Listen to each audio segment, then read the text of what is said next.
Sound the door, the door. Yeah, right. Papa. The book.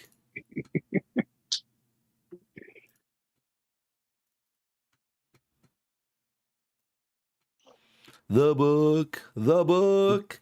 No, it's really cool. I read it. It was really good. I enjoyed it.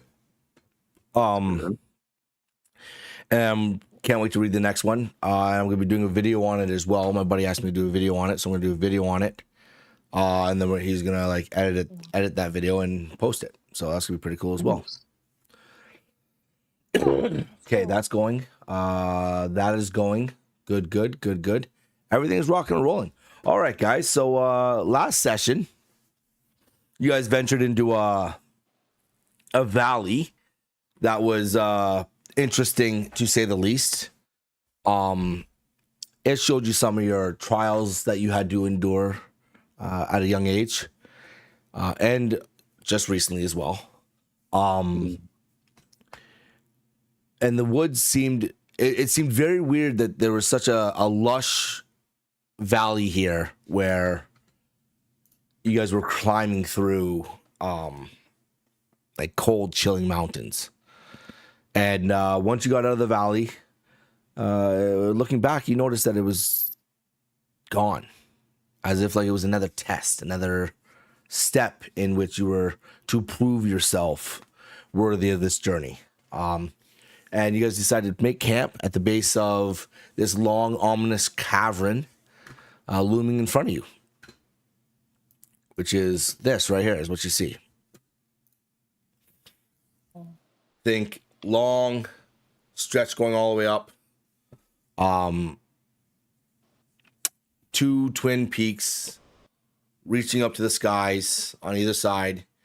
Foggy, damp stone, earth. This is pretty much what you got right here. And at the end, you can see a little something. You see something at the end of it. Kind of makes you guys wonder, where are you going? What's happening? And this is where we begin. So a sharp chill clings to your skin as you wake. The cold sinking into your bones like an unshakable weight. The cavern looms ahead, its yawning mouth stretching into darkness where unseen depths whisper secrets long forgotten.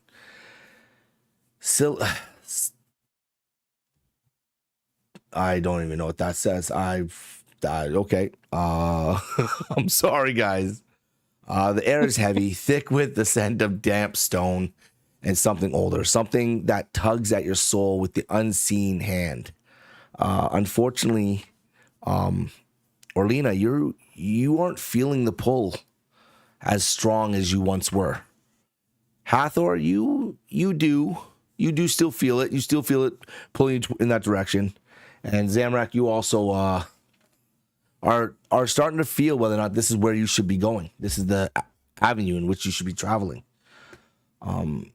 Your breath drifts into ghost plumes before you, vanishing into the abyss.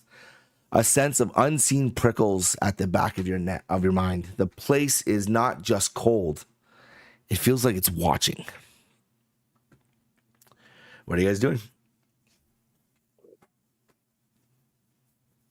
Going forward. Are you going forward? You entering into this cavern, this ominous place in which it looks dangerous. It feels dangerous. Yeah. It feels dangerous. Yeah. Bones. Yeah. As you step beyond the valley's edge, the land drops away into a vast cavern stretching into darkness. Jagged rocks jut like broken fangs, and lone, wind-worn tree cling. I gotta read better than this. Oh my goodness. And wind-worn trees cling to the crumbling stone, their twisted roots gripping for purchase. The cavern yawns before you. Its depths stretch for miles. But far in the distance, a silhouette against the dim glow of the mountain's heart stands a keep. Its towers loom like ancient sentinels, not built, but born from the mountain itself, as if time had shaped them from the very stone. The rest is lost in shadow, A fortress waiting in silence. Then a voice, whispering, beckoning. It curls around you like mist seeping into your bones. Then you hear it. Step forward. It is neither a demand nor a plea, but a promise. The cavern calls to you, unseen lips shaping words that stir something deep within you. The path ahead is treacherous, unknown, but you feel you were always meant to walk it. The voice lingers in your mind, its echo reverberating in your chest as you take your first steps into the cavern. The air is different here, ancient, carrying a scent of something unnameable. The jagged rocks towering around you, their edges casting sharp, shifting shadows in the dim light. With each step, the cavern swallows more of the outside world until the valley behind you feels like a distant memory. Then it comes, a presence. It's not a sound, nor a sight, but a feeling, a whisper against your skin, an unseen weight settling on your shoulders. The air itself seems to turn just at the edge of hearing. The voices speak too softly to understand. The further you walk, the stronger it becomes. It doesn't claw at you like fear, nor does it press like danger. Instead, it seeps into your bones, wrapping around you like an old memory, like something you once knew but cannot name. The cavern walls seem closer now, the silence deeper. Shadows stretch where they shouldn't. The path ahead winds forward, leading you toward the distant keep. Yet, with the very step, you can't shake the feeling that you are not alone, that you are expected, that something here remembers you. Hathor, as you step deeper into the cavern, the wind shifts.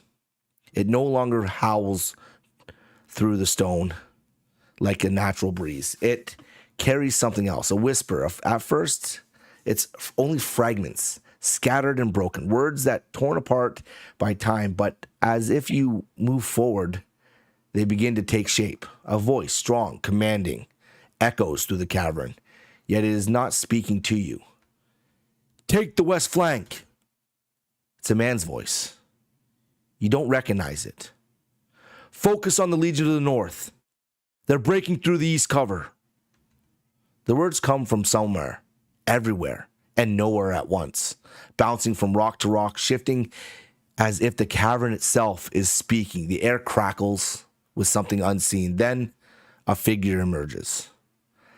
At first, it is nothing more than a wisp of mist, swirling and shifting like the wind carried its voice. Then it takes form, tall, broad-shouldered, radiant power, even in death. His features sharpen, ghostly, yet unmistakable. He is a warrior, and he is watching you. His armor gleams, though it is dulled by the passage of time. Adorned with his crest, you know the sigil of Ilias, the golden warrior, a symbol of protection and kinship. His gaze looks onto you, piercing, unwavering. His expression hardens, not with recognition, but with expectation. And then, in a voice like thunder rolling through the cavern, he speaks. Why are you not in formation, soldier? The spectral, raised hand rises, his fingers stabbing toward you like a blade. What are you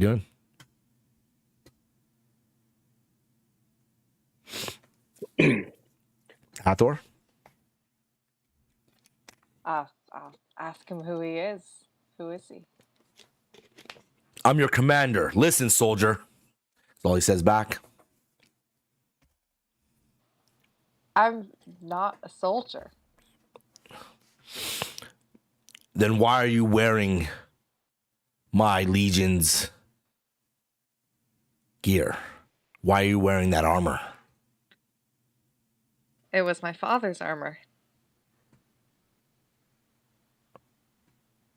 The cavern is silent, except for the lingering weight of the words. The air is thick with something unseen pressing down on you. Though he is long dead, there is no doubt he believes you should stand at attention, ready to fight.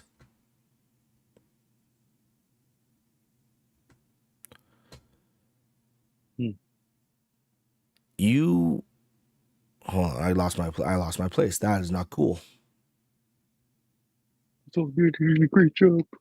Run into it. Oh, here it is. The cavern walls waver, their jagged edges shifting into something else.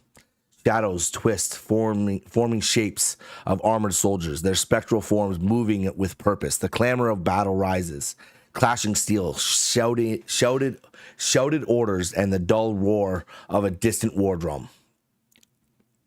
And then it becomes even more clear to you. Not a ghost, not just a nameless shade from history. You know this man. The realization crashes over you with a wave. The armor, the voice, the way he stands unyielding against the tide. This is your father, commanding his battalion.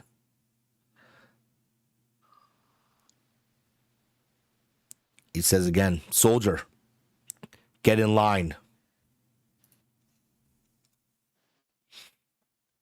What do you do?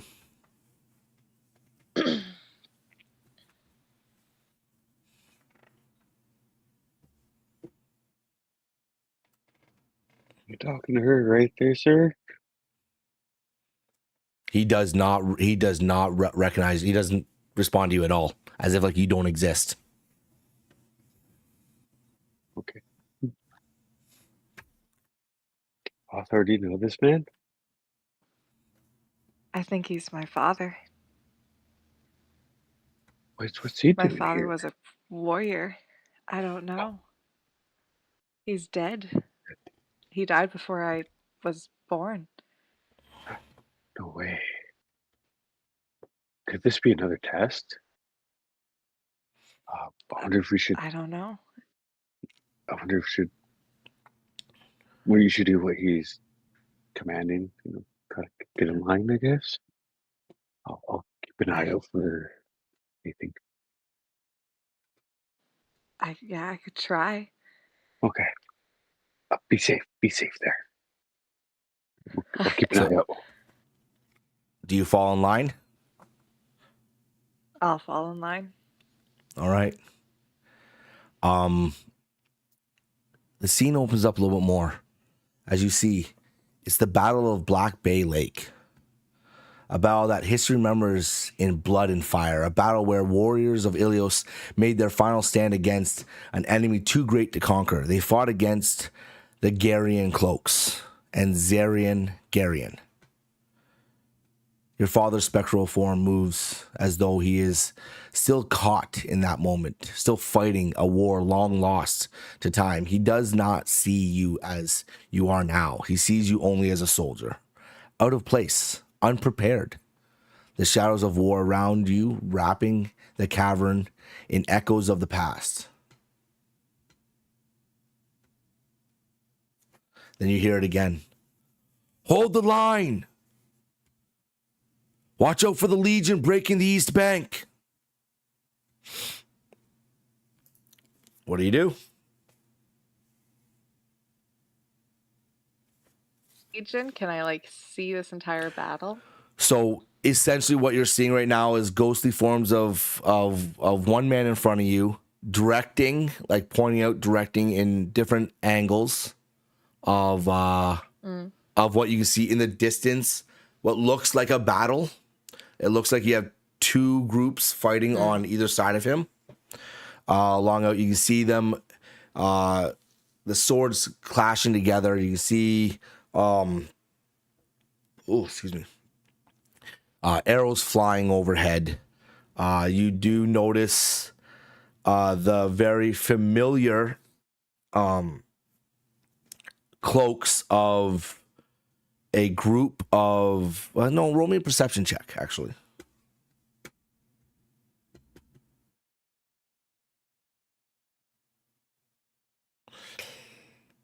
You recognize the cloaks that the group that this ghostly form is fighting.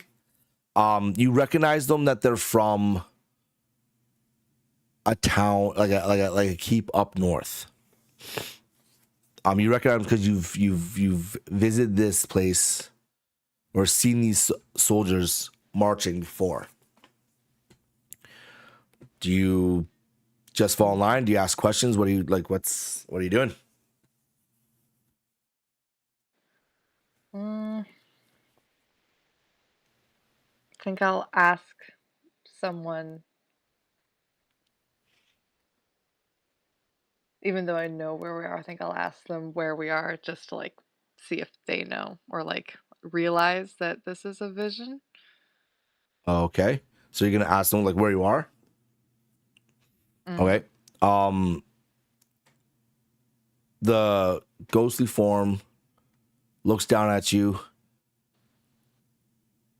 and says, "Are you kidding?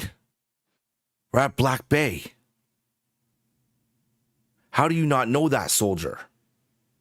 We've been marching for a whole day."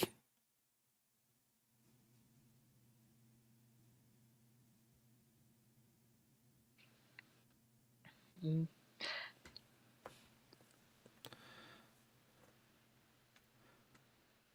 Yeah, I guess I'll probably get in line, run ahead, see if I can help them in this imaginary fight. As you step forward, you do get closer. Roll me another perception check, please. Okay. All right, much better, much better. These as you pass your father, but it looks like you pass him, but he still stays ahead of you. Does that make sense? You're getting closer to the battle that you see in front of you, but he still stays ahead of you. As you get closer, you do recognize that these are the Garian cloaks, a very popular group of mercenaries that you would say that are based out of Blackthorn Keep, where Zarin is the runs the keep, and these are his personal this is his personal army. You also recognize that the area where they're fighting just south of you is the town Stormfell. That's right just north of where you're from, north of Dunewood. But as you're there and fight and you're seeing all this play forward, you do hear again, "Hold the line, reinforce the east flank."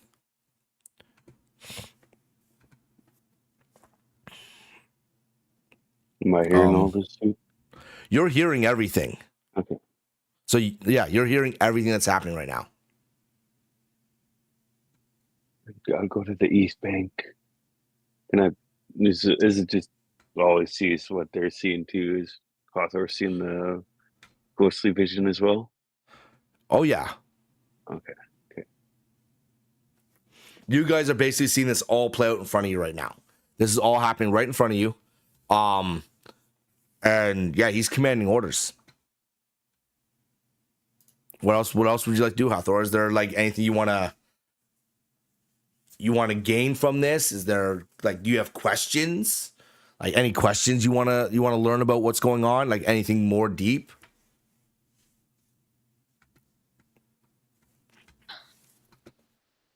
Why are we fighting? Why is this battle happening?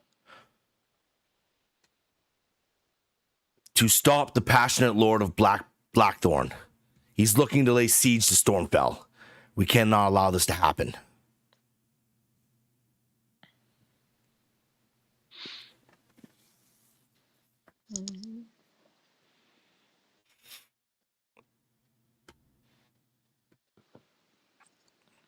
Mm-hmm. Anything else?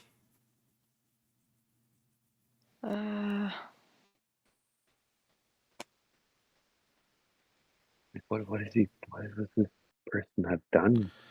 How does that? I know this is probably your area of expertise for recognizing these people, maybe. I would ask the question, but they wouldn't respond to me. What was your question, Arlena? Well, how why are they stopped in the sky?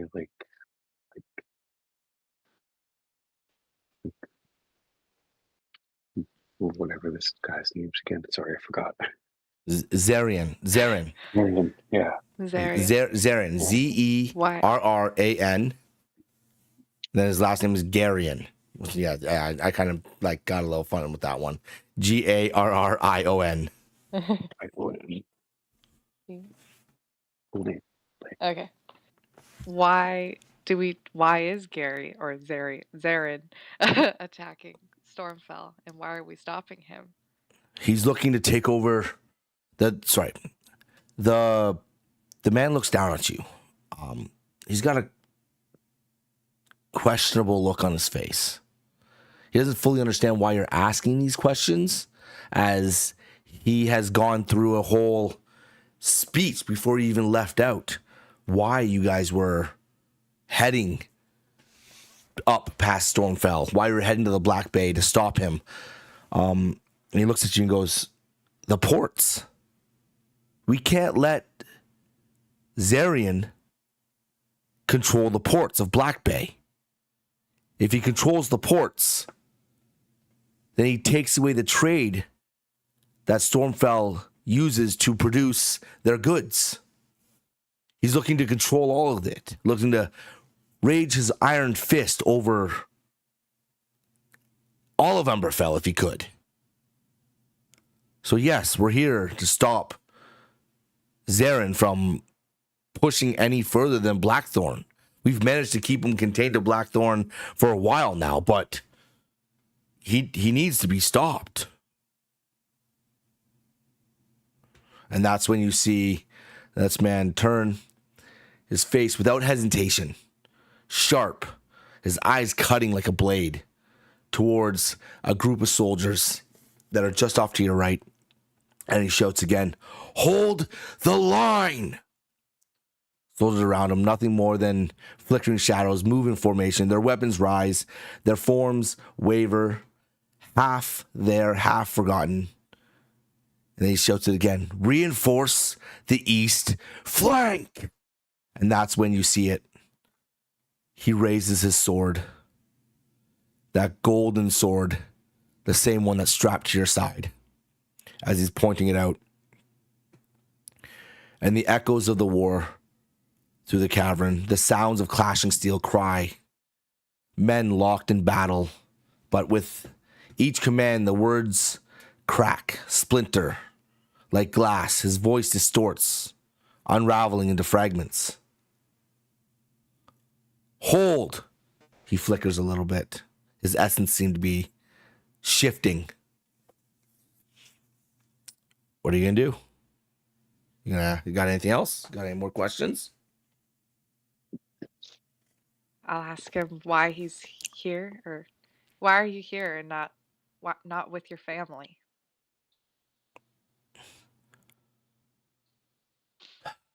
My duty calls. My family Your duty. is and will always be one of the most important pieces of my life. But protecting people that can't protect themselves is my duty and my command. Your own life?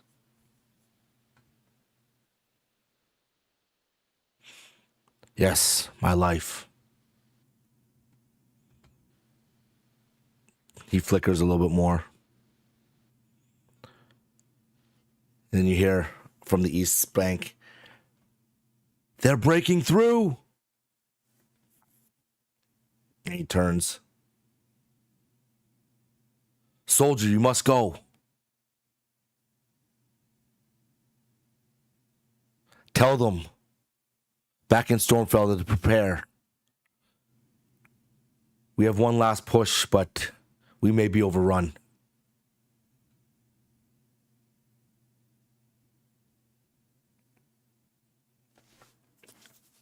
What are you doing?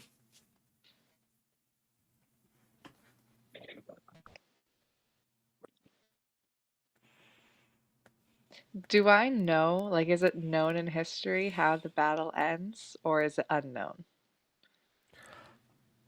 Um,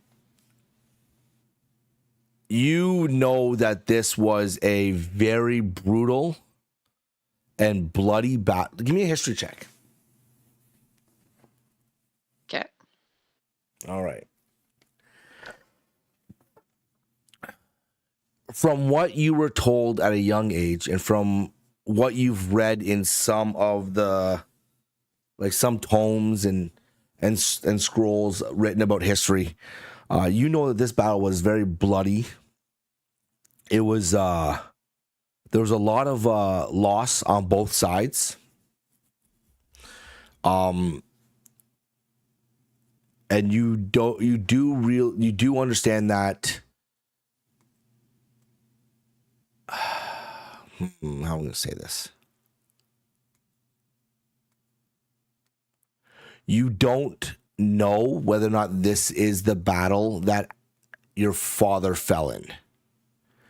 You know from the books that were written that he fought here, but there was never ever anything that said that he fell at Black Bay. Okay. Uh, I'll probably, yeah, I'll shout after him, telling him not to go. Well, say it then. Okay. Don't, you'll die. Don't, you'll die, is what you're saying? Don't. Yes. He lowers his sword and he looks at you and just says, "Have little faith. Ilios will guide me." And then he flickers once more. The outline of his ghastly form starts to dissolve. And then silence as the cavern returns back to its foggy shadow mist. It's empty once more. No soldiers, no battles, no war. Only cold stone and shadows. The weight of the vision lingers in the air like a breath held too long, like a memory that refuses to fade. The only proof it ever happened is the lingering echo in your father's voice, still whispering in the back of your mind.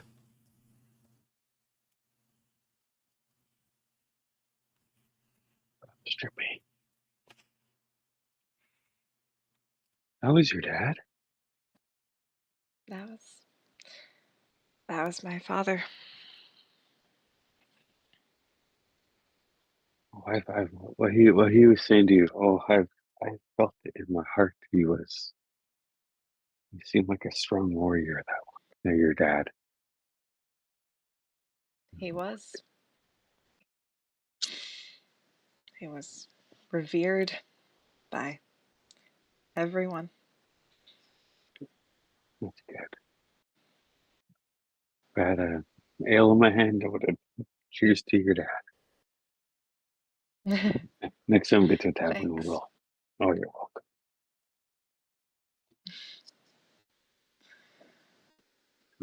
Your dad died, passed away in battle? I think so. He died in some battle. I'm not sure if it was that one. Hmm. It feels like there's something about this tavern now. It's like testing us more than before. Yes. You need a moment to gather yourself, or do you want to carry on? Fine. Let's push forward. Get to the Okay, keep. let's get to that keep. As you guys venture further through the cavern, you can still only really see a silhouette of the towers. The rest of the keep is pretty shadowed right now. But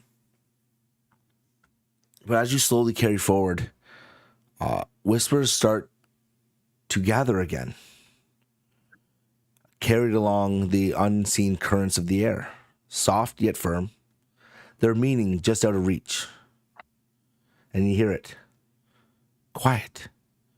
Do you see over here? The words thread the cavern through, disjointed at first, but growing clearer with each breath. And then shadow stirs, twisting, taking shape. Orlina, you blink. And suddenly, you are not in the cavern anymore. The scene unfolds before you like a memory, not of your own. A young woman kneels in the brush, her sharp eyes fixed on the earth, her fingers tracing over a faint set of tracks. Just behind her, a young man crouches low, watching her with uncertainty. You see there? The tracks? They're fresh. Means we're just only a little ways ahead. Her voice is steady, patient, but edged with experience. Orlina you don't recognize her though.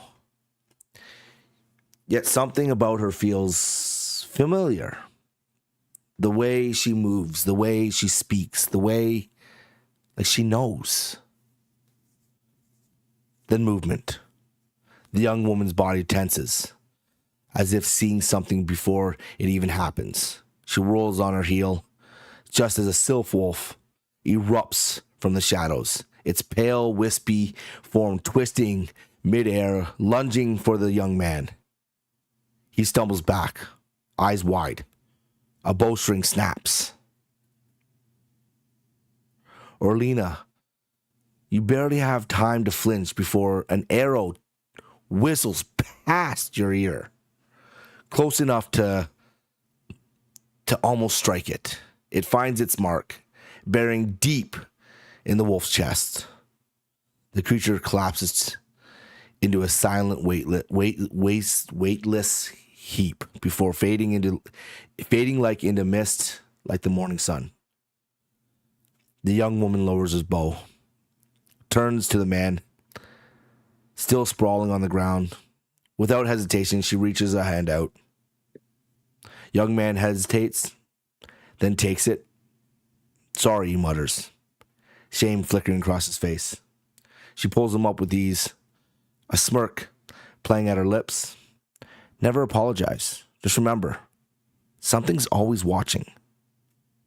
The words hang in the air, heavier than they should be. As the last syllable leaves her lips, her gaze flickers upward, right at you, Orlina. For a heartbeat, it's as if she sees herself. What do?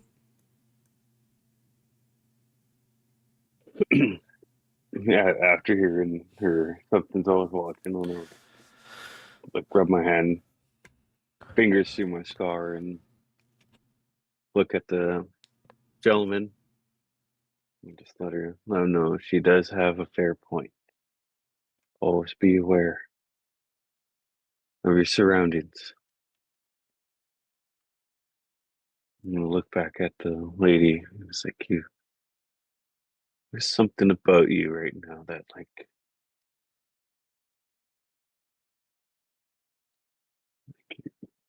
As way you move.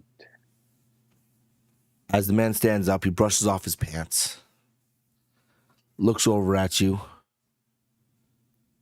says, I have a lot to learn. One day I'll get there, though. And a smirk plays across her lips again. You're doing all right, is what she says. As she walks closer to the sylph wolf, its white and gray fur just glistening in the morning sun.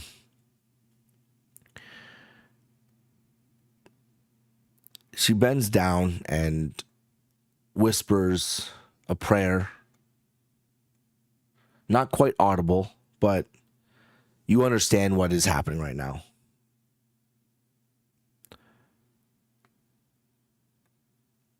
What do you do? Walk up to them and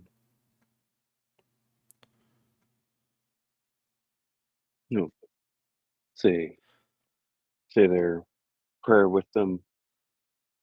Just let the woman know that was an amazing shot. Take down that wolf and look at the gentleman there too, and let him know it's like you'll be a good hunter in no time. May Arden watch over you. Hey, who'd you say that to? I said it to the gentleman.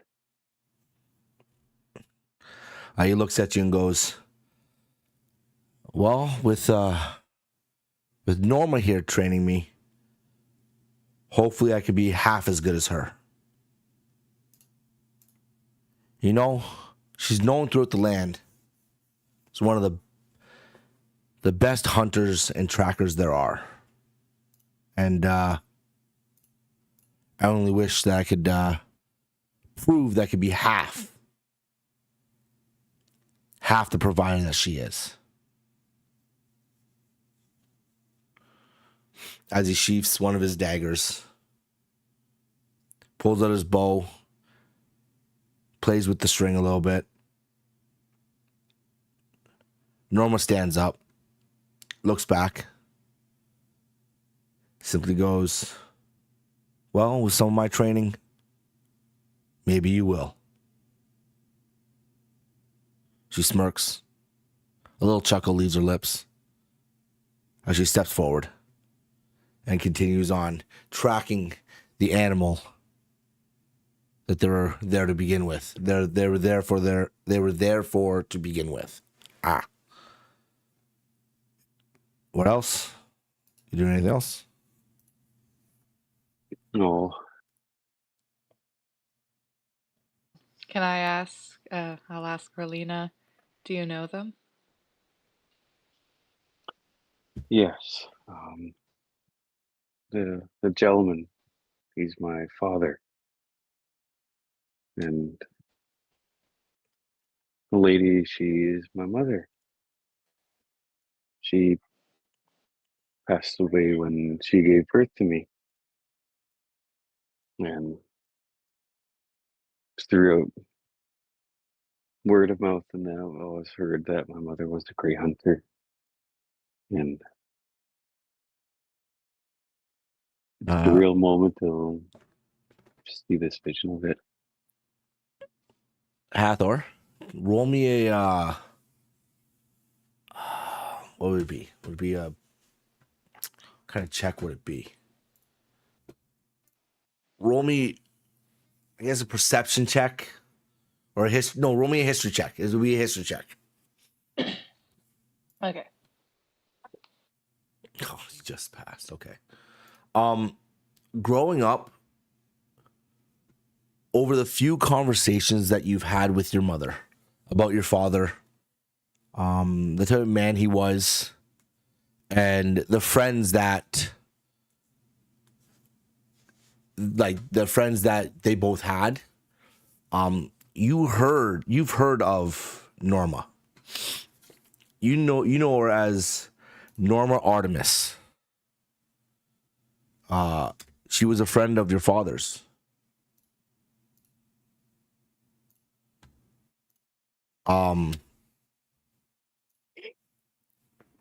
You knew that so you don't recognize her what's her as a person, but you do remember hearing your mother speak of that when you're at a young age.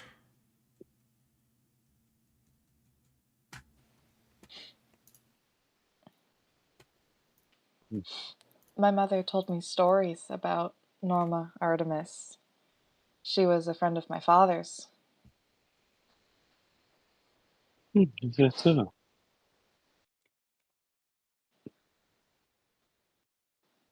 Small world. It's a small world. Does your As father talk about her often? Sorry?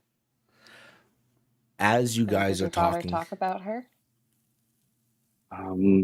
Yeah, my father has talked about her. But he, my father's the one that taught me, and he always told me to, like, the way becoming of a hunter. He always told me I was exactly like my mother. I obviously never knew how she did things in that, but the way he pointed it out, the way he held the bow and tracked things in that, he's always pointed it out. It's like just like your mom, and I looked like her too.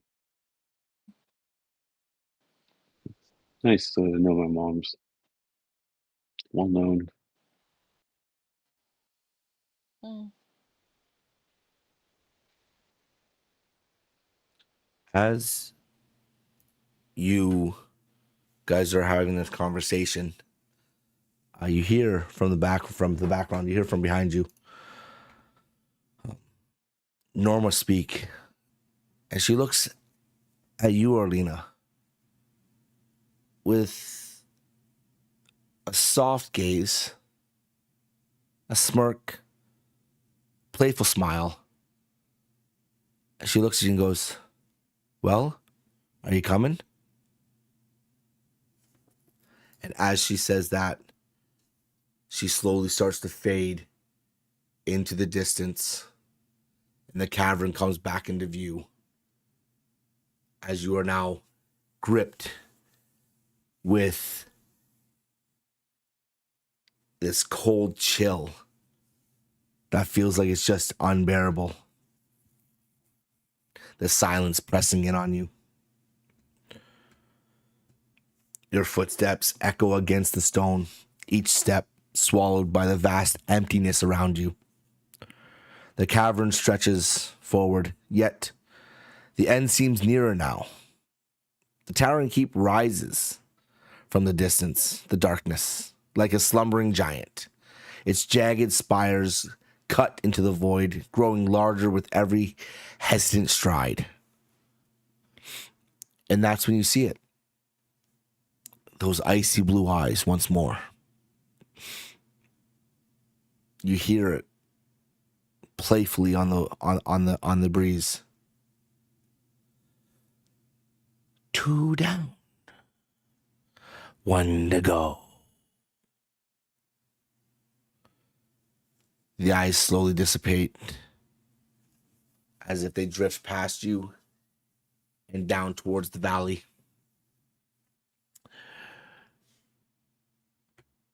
Suddenly, the cavern starts to shift into another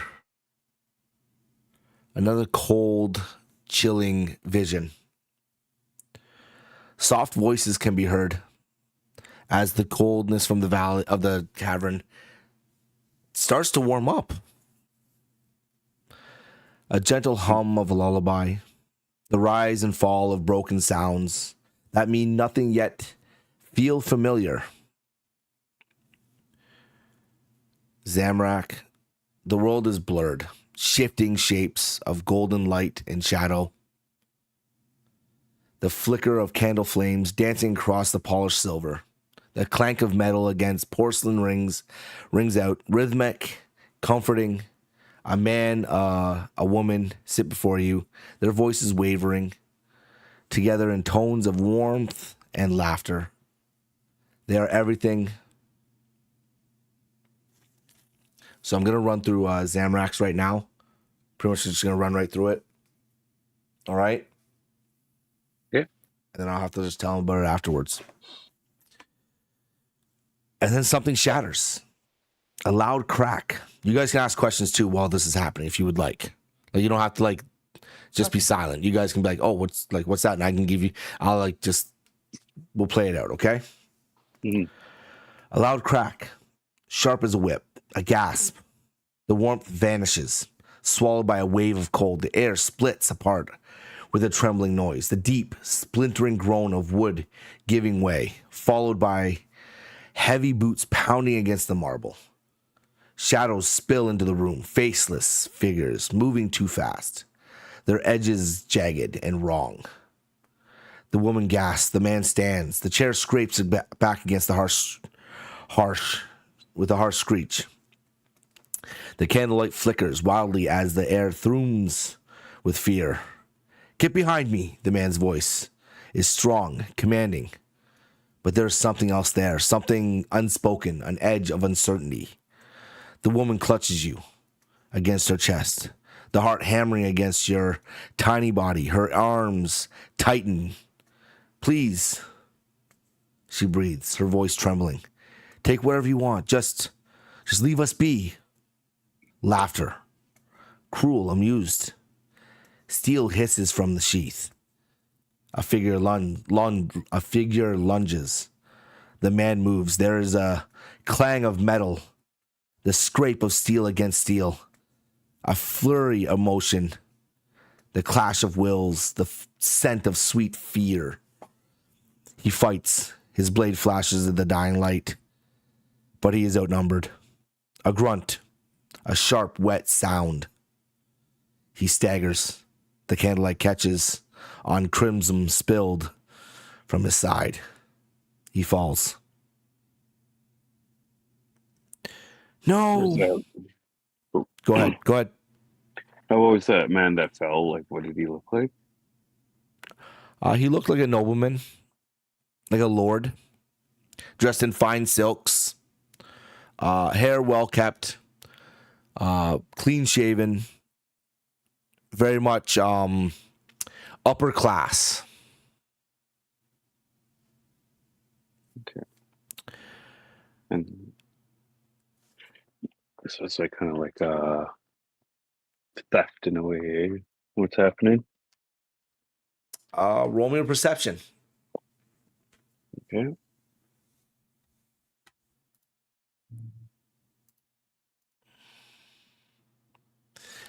It definitely looks like this place it looks like they've been broken into by several bandits.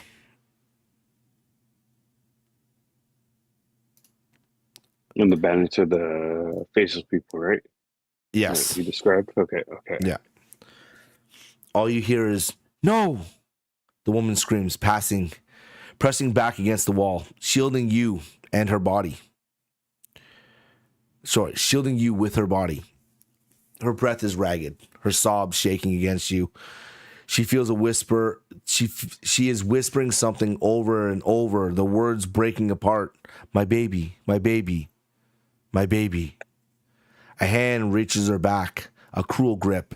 She fights, her nails clawing at the rough fabric, at cold armor. A sharp slap rings out. She stumbles. Another flash of steel. A choking sound. She falls behind him. Her arms twitch, reaching, grasping for him, for you. But she is already gone. The world tilts. Cold hands lifting your body. Is weightless, cradled in unfair arms. The scent of leather, of blood, of something wrong. A voice rough and sharp like broken glass. What about the brat? A pause.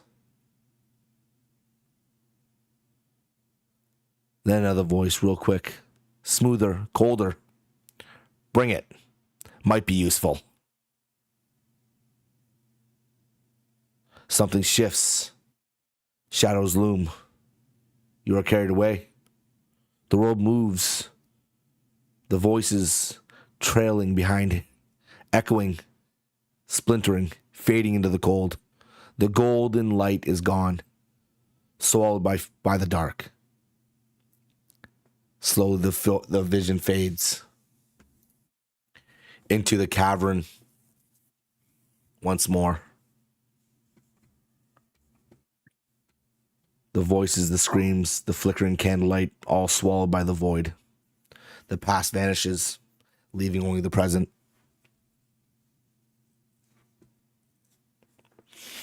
Wow. You have any questions? Yeah, so the bandits killed the man and the woman and took off with In the the child. vision, yes, in the vision you see the man fall first, the woman fall second, and you see them take the child. Okay. Give me a perception check. Already.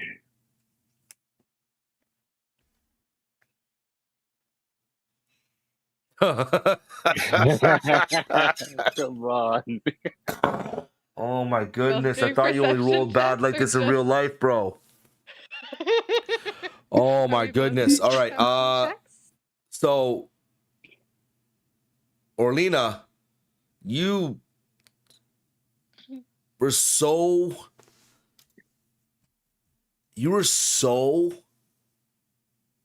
afraid at this vision that you could only close your eyes and listen.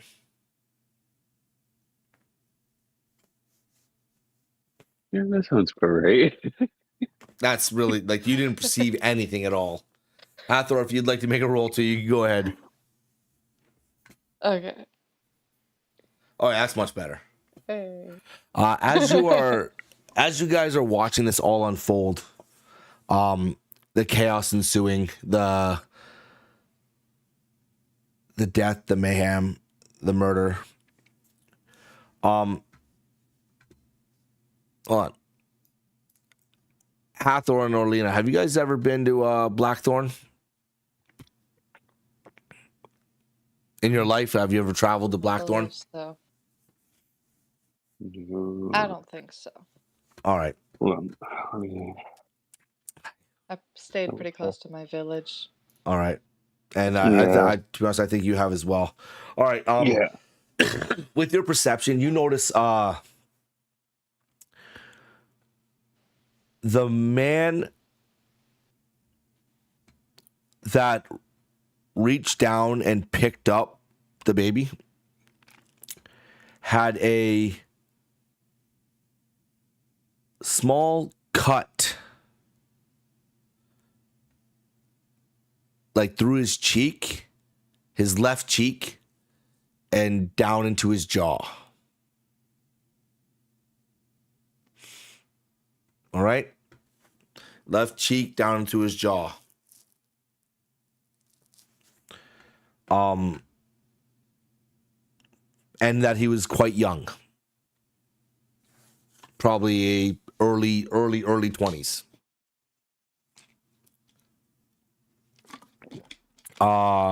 From the inspection of the room, you would notice that a lot of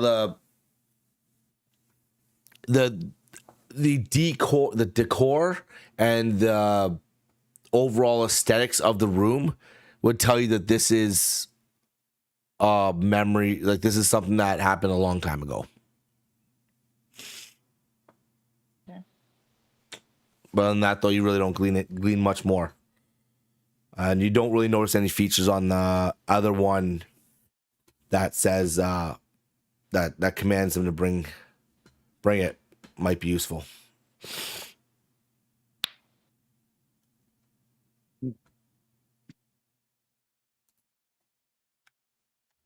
Why is this Is it always... over? What's going on? Or like, Is that bad place over? it's over. It's gone. That was so scary. I couldn't It was watch. horrible.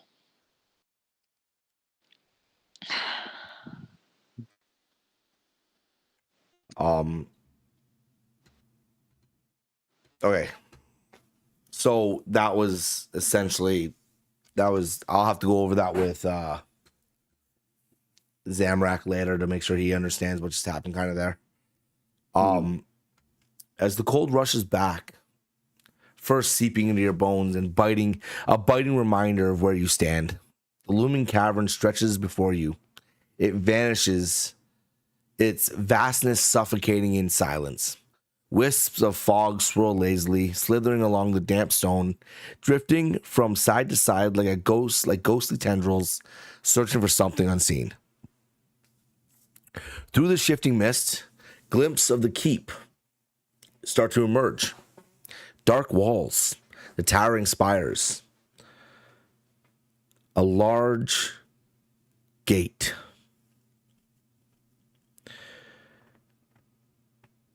The weight of the ancient stone presses upon the air itself.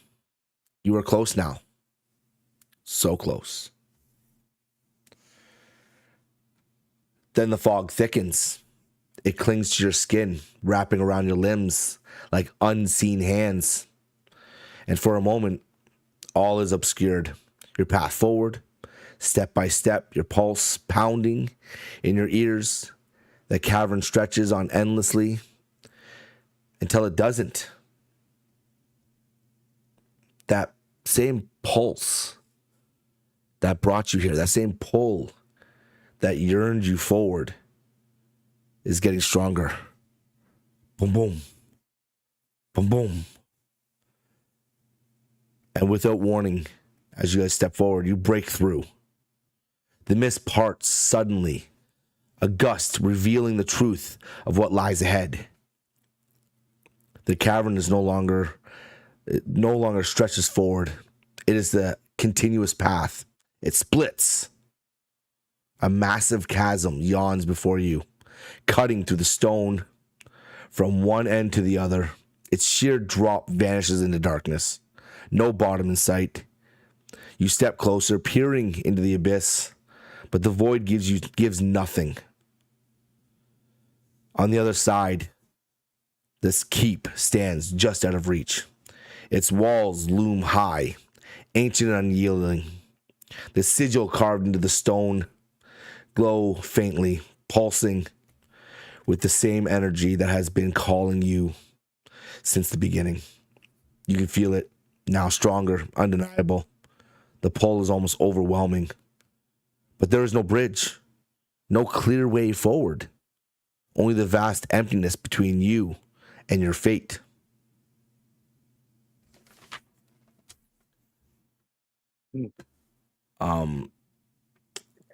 As you go ahead. Oh, I was gonna say, okay, I guess we'll figure out how to get there. Because you said there was like that split and just cavern, right? As you face the chasm ahead, the ancient keep looms just beyond, so close you can almost feel it's calling to you. A low rumble echoes through the cavern, reverberating in your chest. The ground beneath your feet trembles slightly, as if something unseen is stirring, watching, waiting. The pulse of the keep grows stronger. Then you feel it. A new rhythm. Heavy, deliberate. Footsteps. They come from behind. What do you do? Turn around and like slowly turn around, have ready just in case if it's a unfriendly person. After, what are you doing? I'll draw my sword and shout, "We came all this way. How do we get across?" All right. As you turn, Orlina, there, emerging from the shadows, is the Yeti. It stalks forward, slowly at first. Its form massive and lumbering, but with each step it gains speed. Its once blue eyes now glow a hollow, seething red. Rage irradiates off it like heat from a forge.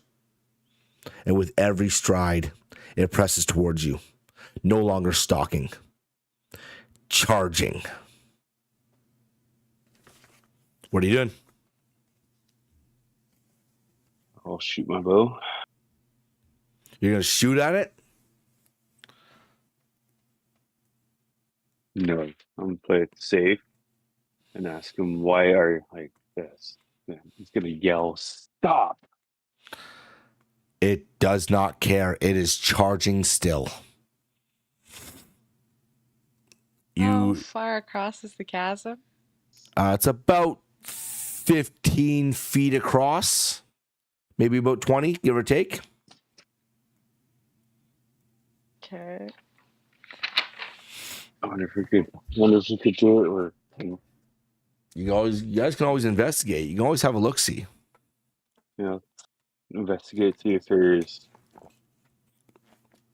anything around that could help us either get down or get across the chasm. All right.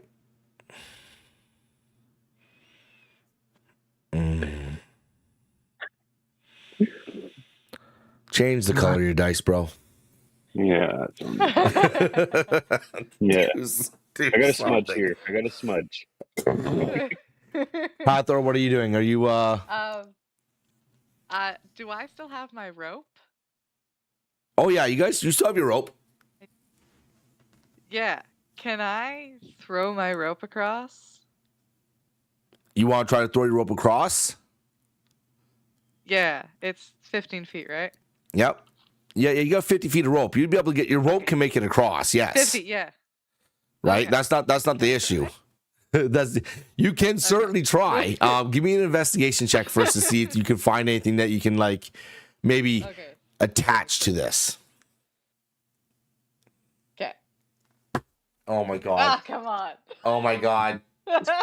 Oh my god. Okay. From your looking, you can't see anything that you could possibly use to whip this rope across and attach to be able to anchor it somewhere where you can pull yourself across. You can't see anything. Neither can you or Lena. Can one of you guys roll for Zamrak an investigation, please? Okay. All right, that's better. Oh, you and a 15. So collectively you rolled a 10 and a 15. Combined wise, that's good. That's actually a lot better. As you guys are looking across the chasm to try to find somewhere where you might be able to cinch this rope onto, you do notice on the far right side of the cavern that you're on right now, which is about 25 feet wide. You notice the far right side, there is a tree, quite a large tree, that looks like it's unsteady.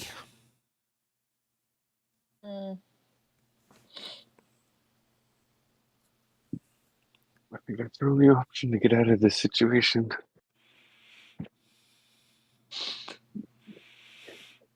We'll run over and we'll have to tie the rope around and brace for the best. Yeah. Does the tree span across half of the chasm, or The tree goes most of it? almost directly up right now. It doesn't go across the chasm, it goes up, but it is definitely approximately 25 to 30 feet tall. Okay. And the base of it looks doesn't look like it's very much buried. It looks like it's very exposed. We should go try to push the tree down and see if we can get it down, and we can use that to get across. Yeah. As you I guys are don't think standing there, Yeti will be able to walk across it. You hear boom, boom, boom, boom. It's getting closer. And it's charging hard. Let's see, let's get a move on it. Run over to the tree and try to push it. Okay, give me a combined strength check. Come on, power of the smudge. Hey, now give me one for Zamrak. I'll let you do that one, Hathor. Hey, there we go. There you go, guys. With your combined with as you guys run over to this tree, and you can just feel the ground below you trembling from the pounding footsteps of this Yeti that's now getting much, much closer. as you make it to this tree and you guys collectively get together and push at the base, you do start to hear it crack. It's cracked enough that it is starting to lean over, and it looks like if you guys were to give it one bit more of a help, it might topple over. The roots definitely look like they're hanging on by like a thread. They're still like gripping, but something could loosen them, definitely. We'll quickly stop, grab the dagger, and give it a cut and see if that would help. You're gonna cut the roots with a dagger? Yeah. All right, give me a. Let's roll dice. Let's see if we can do this. Oh my god! Yeah. Can I pull out my sword and try and hit it? Go for it. Let's see if you can knock this bad boy down. Okay. Oh, there we go. Thank God. Ooh, nice. I thought I was gonna give me the fucking one again. Okay. I was gonna be so upset if you give me a one again. All right, Orlina, as you attempt to saw through this this root, you realize that you had grabbed the wrong dagger. You grabbed one of the dull ones, and you weren't making any leeway. But Hathor just kind of like steps over and says, it kind of just tells you to move. And as you do, she pulls out this great sword and just right on top of the root that just snaps. And as it snaps, it starts. All you hear is the cracking of the rest of the wood falling, and the whole tree just falls completely over, creating a bridge that's now going across this chasm. All right, let's go. I want to be eating meat. Give me a dexterity check, both of you, for crossing this tree. Oh boy. Okay, we'll roll one for. Hey! Roll one for Zamorak. He saved you guys. They're so bad. He saved your bacon. That's all I'm gonna say. That roll right there saved your bacon. Fuck, why did I have to waste a nat 20 on that? Ugh. So upset. As you guys all step onto this tree and you start sprinting across it, at first, Hathor, you seem to be making quite a good leeway across. But as you're running, your feet do slip a little bit, and it feels like you're starting to like shift your weight, and you catch yourself at the last second, but you definitely felt like you were about to slip off this tree and into the darkness of this chasm. But you make it across. Orlina, as you're running across this this makeshift bridge that you guys decide to knock over the tree with, you catch your footing on a broken branch, and you trip. And you're about to face plant on the edge of this tree when you feel something tug at the back of you, and you look back and you see Zamorak has your cloak in his hand, and he has stopped you mere millimeters away from drilling your face into the side of this tree. He yanks one good yank, and he pulls you back up to your feet, and you all make it to the other side of the chasm. It's at this moment that you, as you finish scrambling across this bridge and you make it to the other side of the chasm, the pounding gets louder and louder and louder till eventually, are you guys looking back? Yep. You see the Yeti break through that same mist that you guys somehow were enveloped in, and then all of a sudden were just out of.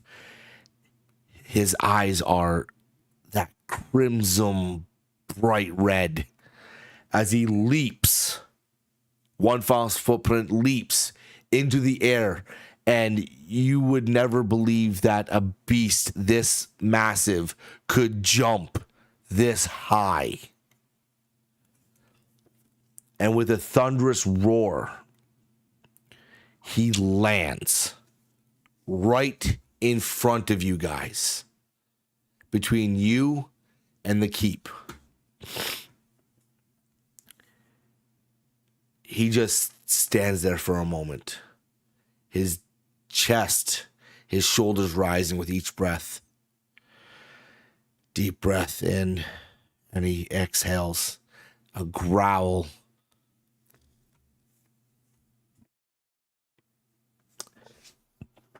As The keep? what? I'm asking the Yeti, are you protecting the keep? All you can hear is breathing in and out slowly, in and out again. As it starts to turn, you can hear the snow and the stone beneath its feet crushing. The dust swirls in the air, curling around its massive frame like smoke. It stands there, turning slightly. You don't see its face quite yet, just the rise and fall of its broad shoulders, the sound of its ragged breathing, heavy but silent at the same time. The echoes of the gasp, the leap. The keep looms just beyond him, so close. But between you and the ancient threshold, the Yeti stands.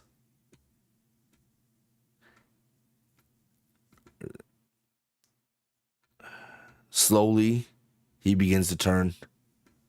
The air tightens, but something changed. His once hostile stance begins to soften. The tension in his powerful frame drains away.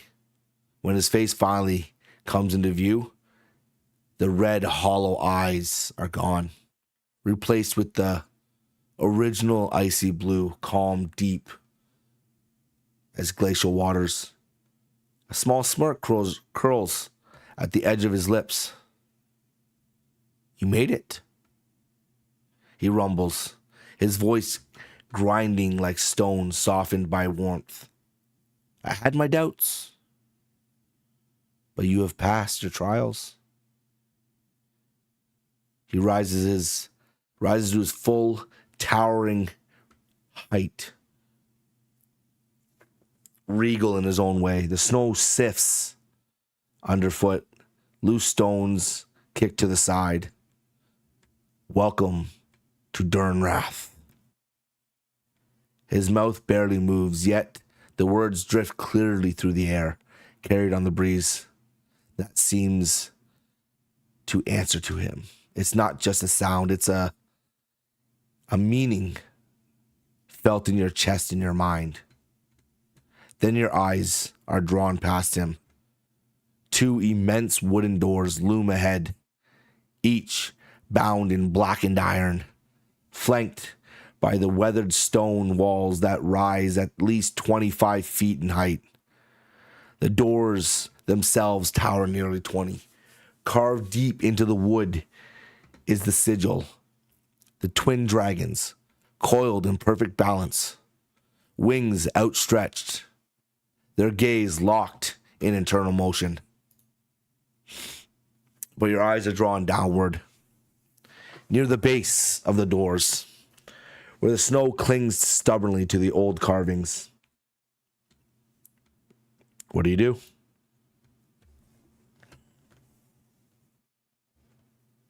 Forward and look at the Yeti and like, The keep. that was the test what you did to us? What are you talking about? I didn't do anything to you. You don't remember charging at us? Your eyes were a little red. That scared me a bit. I just had to be sure that you were all solstice born. Solstice born. What? What do you mean by Why does that? that matter? Because only a solstice can find their way to Durnrath. Only a solstice can pass these tests. Only a solstice is meant to become what they are meant to become. That.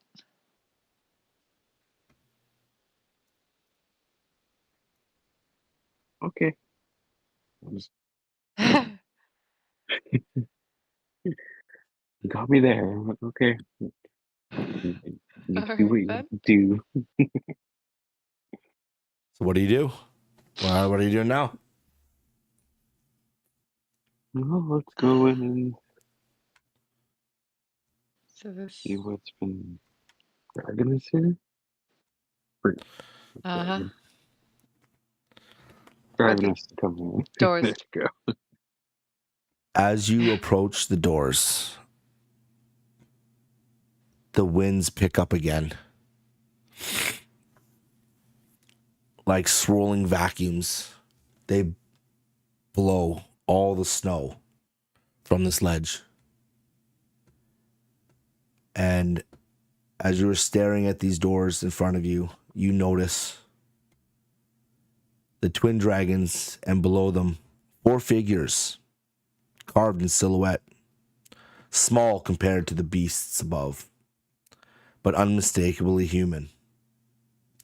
Each one unique in their stance. One kneels with a hand over heart. Another raises a weapon to the sky. A third holds a torch aloft. And the last simply reaches upward with both hands open. All of them face the dragons. It is a story, a legacy, a promise passed down, perhaps. A sign that you were not the first to stand here.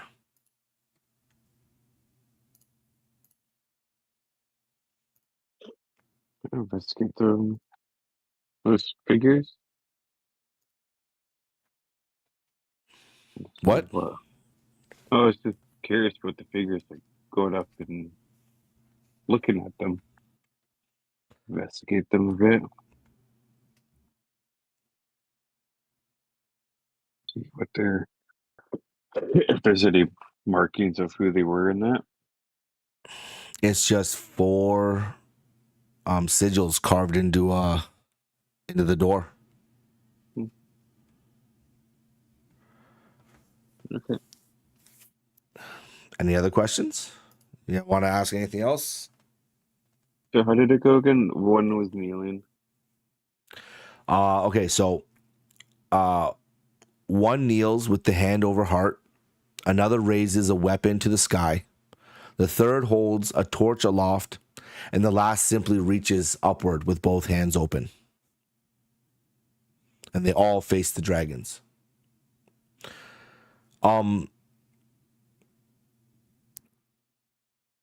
You guys don't fully understand what these creatures are in front of you.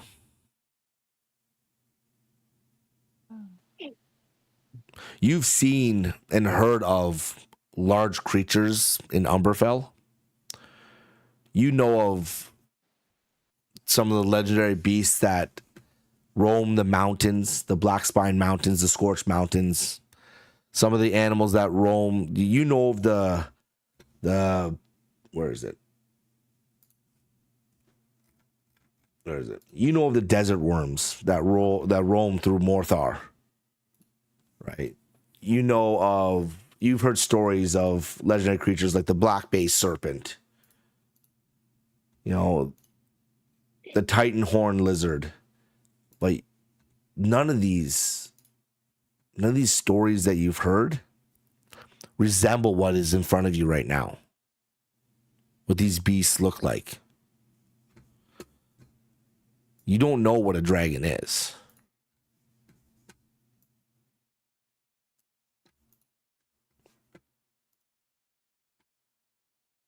Never seen that before.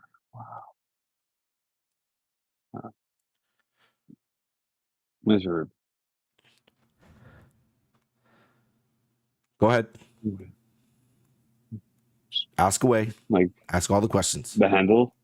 Like, is there like any handles on the door? Like that? There are no handles on the door. Hmm. Is it a push? I don't know. Push. Can we try pushing? Or can I You- try? Go. So what are you doing? I'll take one side. Try and I'll push. So you're going up Okay. and you're going up and trying to push the doors. yeah. As Yeah. you place your hand on the door, the sigils vibrate in place and slowly light up in a vibrant green hue. Your hand feels hot, as if something's searing it from the outside. And then suddenly you hear it. Crack, crack, crack, crack. The massive iron hinges all start moving in unison. You didn't have to push this door. You just had to touch it. Slowly, as the doors open and display the massive courtyard in front of you, the Yeti looks down at you guys and says, You are Solstice. My job is done. Brushes his hands, looks at you guys and goes, I'll see you soon. And with that, just vanishes in front of your eyes. Gone.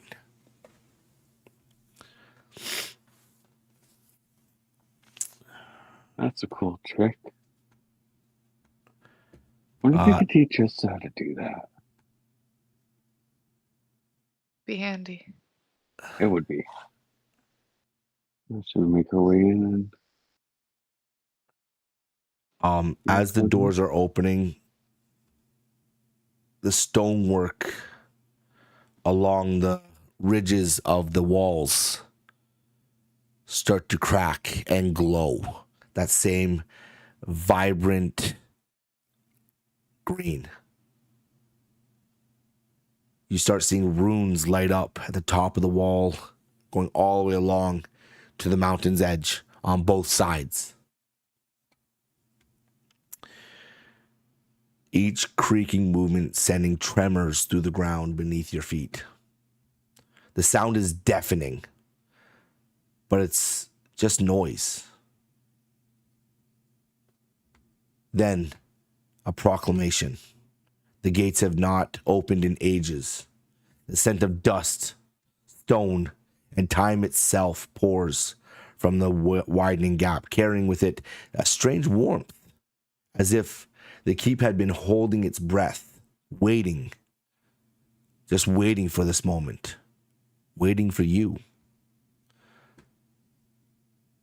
The twin dragons, as they shimmer, almost alive in the movement of the door, as the four carved figures below remain still, steadfast, watching your every step. The path to Durnrath now lies open.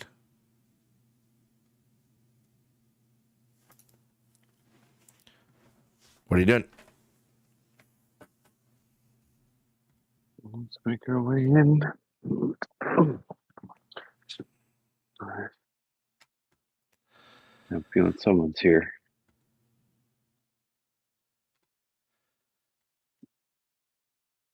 So you guys are just stepping through?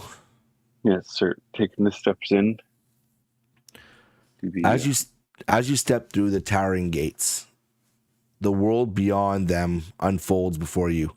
A massive courtyard stretches out, easily a couple 100 feet long, framed by crumbling inner walls, a half-collapsed stalls, now buried beneath deep snow and twisted vines.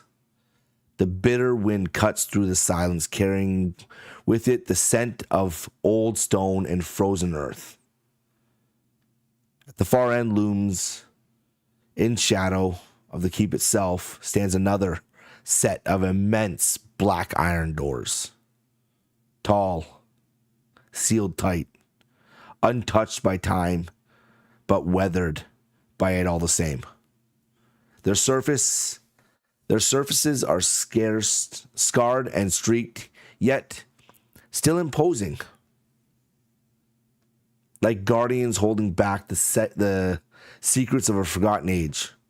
The courtyard is overgrown, wild, centuries of neglect. Fallen trees lean against the walls, their branches stripped bare, tangled with thorns and ice. Nothing here has been touched in generations. What are you doing? Link the way the door and do the same thing as the first door. Just put my hand on it. Oh, you're way away from that door. You're 100 feet from that door. 200 feet from that door. And there's lots in front of you. You're not even close to that door right now. Like you've just stepped into this massive courtyard where you see stalls all around you. You see trees fallen. You see there's other stuff in this courtyard that's not just that stuff. I'm not going to give you all of the information at once, dude. Yeah. I need you to work for a little bit. All right. So, Hathor, Orlina, what are you guys doing? They're investigating Doesn't look around. like anyone's been here for a long time. Mm-hmm. Definitely by the looks of it. Let's Yeah. take a look around and see what we can find here. I'll say maybe be careful. There might be traps, maybe. Beware of that. Go to the left and go look at. All right, roll me an investigation. Both of you. Okay. Please get something higher. Oh my goodness. Come on, guys. All right, I'm gonna roll one for Zamrak then. Let's see what he gets. Okay, at least he's helping you out a little bit here, okay, guys? Oh, come on. I want to give you the information, but you gotta come on. All right. As you guys step further into this courtyard, you do notice a large stone statue in the center. It's a colossal stone figure carved with purpose and reverence, now cracked and worn from the ages. Chunks have broken off, moss and frost creeping along its base, yet there's a strange power in its presence, something watchful in its worn features. It feels important, familiar, even though you know not why. What are you doing? Go to the statue. Yeah. I wonder who he was. Mm-hmm. Indeed. Seems important. Yep. Is there... Sure. Sorry, can I investigate the statue? Yes, you can. Am I close enough to it? Oh, yeah. Okay. Woo! Okay. Thank you. Thank you. You're welcome. All right. As you walk up to this statue, you notice its proportions are proper. as in it's massive, but it looks like whatever this statue was made from, like whatever it was made to represent, existed. As you get closer, you notice that there's some inscription along the base of the statue.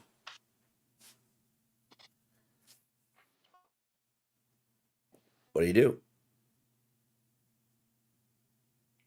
I'll lean forward and like brush it away, probably. 'Cause Brush some away rubble. See if I the can rubble read and it. the moss and all that stuff. Yeah. All you see on the statue and the inscription, it says, it's a plaque. It says Wild Oak, as if it's like a name. Wide oak. Wild Oak, like wild, Wild oak. and then oak, Yeah. as if it's a name. Okay. And below it, 3 words: prove your worth. Huh. Prove your worth. Do you say that? Yeah. As you say Mhm. those words, the courtyard starts to rumble. And then you, as if like in the dreams you've had, flashes of this very courtyard become more vivid in both your minds. You start to pick up essence from dreams you've had since you were a kid of a giant walking the walls. Had to be 13, 14 feet tall. He looked like he was a protector. And then the ground rumbles a little bit more. And then all of a sudden, in your mind, you hear in a deep calling tone, prove your worth. The pulse that has been pulling you towards this keep starts to pound even harder in your chest. It's not physical, but it's something deeper, primordial. It pulls you forward, undeniable. As gravity, the courtyard trembles beneath your feet, as the pulse echoes through the stone, shaking these ancient walls. Your eyes are drawn towards these iron doors at the far end, blackened with age and etched with forgotten symbols. The pulse thrums again, stronger now, reverberating up into the massive towers that rise above.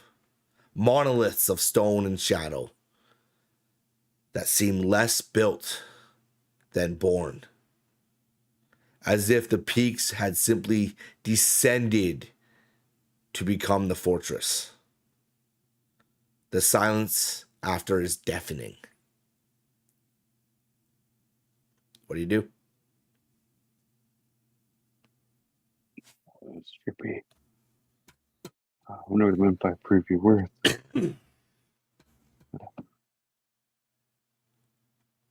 We should probably carry on looking around if we need to. Is there anything else that catches our attention before we get to the doors? We should probably get to those doors. They seem important. Yeah, okay, let's get to the doors. Get to the doors. Get to the doors. Get to the doors. The As you step door. towards the doors, the ground continues to vibrate, to shake and tremble. With each step, it feels like you're encroaching on something ancient. Like you're being drawn to a power that doesn't exist. and only the crunch of your footsteps are the only thing that breaks the deafening silence. Then you hear it again. A whisper this time, just on the edge of sound. Prove your worth. And beneath it, faint but unmistakable, a slow, steady heartbeat.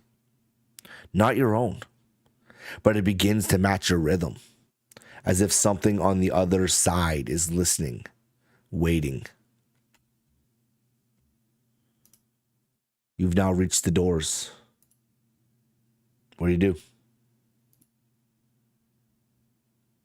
Reach hand out. Put my hand on the door. Okay, as you reach out, your fingers brush against the cold, rough metal. The iron is colder than it should be, almost biting. But as your hand rests onto it, the door stirs. With a low groan, it begins to move inch by inch, dragging dust and time with it. Beyond it opens up a long, dark corridor, stretches deep into the depths of the keep. On either side are two branching halls, breaking off, leading into staircases that spiral. Look like they go up into the looming towers.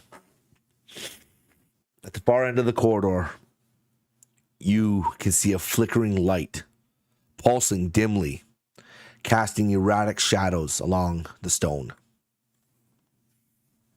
The whisper comes again, louder now, inside your head. Prove your worth. The heartbeat is faster, syncing with your own, growing frantic, urgent. Something is waiting. What do you do?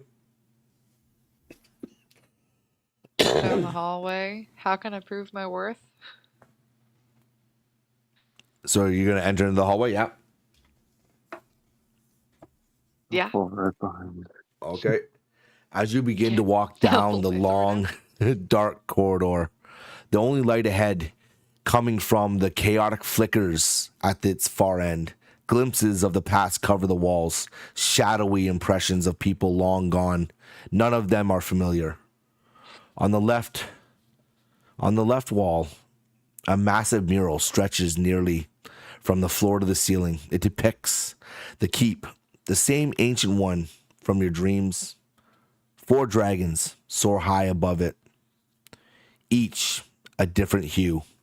And below, in the courtyard, 4 warriors stand. Each wears armor matching the color of the one dragon above, as if bound to them. Above the mural, words are etched in a curling script. Umbral, the hidden cradle. The heartbeat grows stronger. With each step you take toward the end of the corridor. Finally, you emerge into a vast chamber, a grand hall. At its center, a large hearth burns fiercely, casting light in every corner. The walls are lined with banners, but none bear sigils you recognize. Unknown houses, forgotten lineages. At the far end of the hall, 4 thrones sit, evenly spaced. Not one sits higher than the others. Equal, balanced, waiting. What do you do?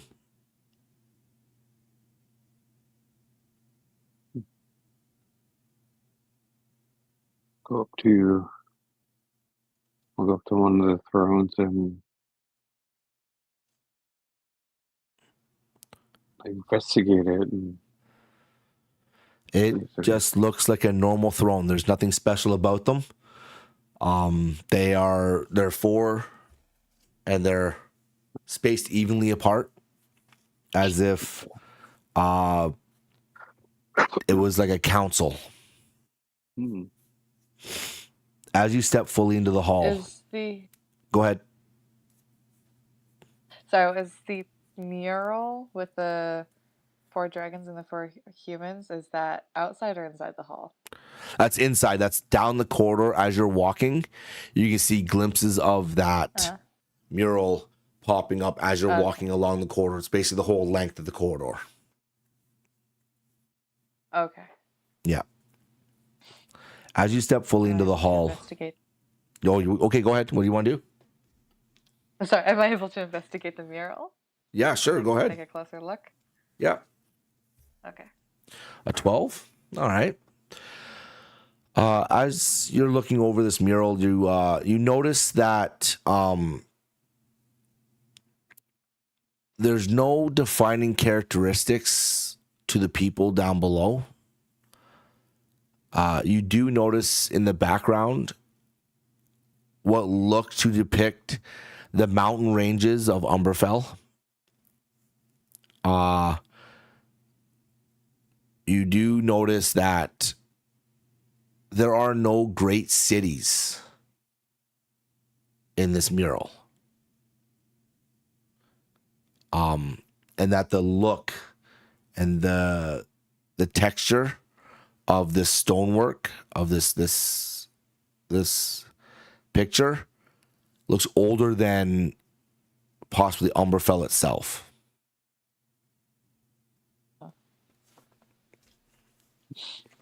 Okay.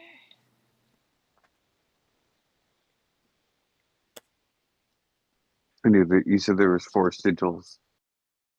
There are in the room 4. as well. There are 4 thrones, all with banners that have sigils on them that you do not recognize. Unknown houses and forgotten lineages.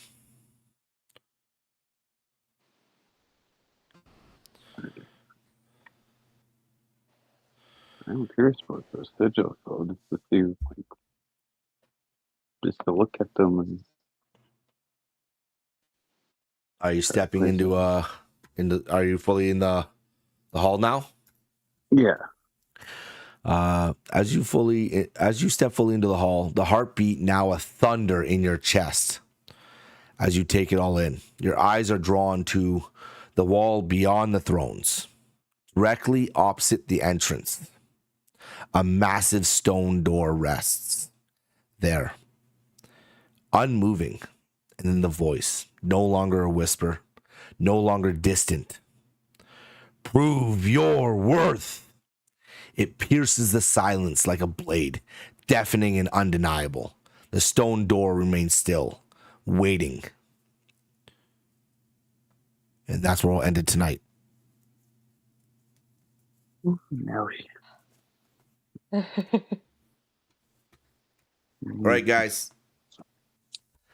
Appreciate you all. That was a session we had to run without one of our players. So it kind of went a little bit faster and more. Yeah, it wasn't as. I don't want to get too far ahead because there's still something that now we're leading into. I cracked into the next session a little bit. Because we got so far ahead. If we had Ethan here tonight, then it wouldn't have gotten so far ahead. It would have been like more spread out potentially.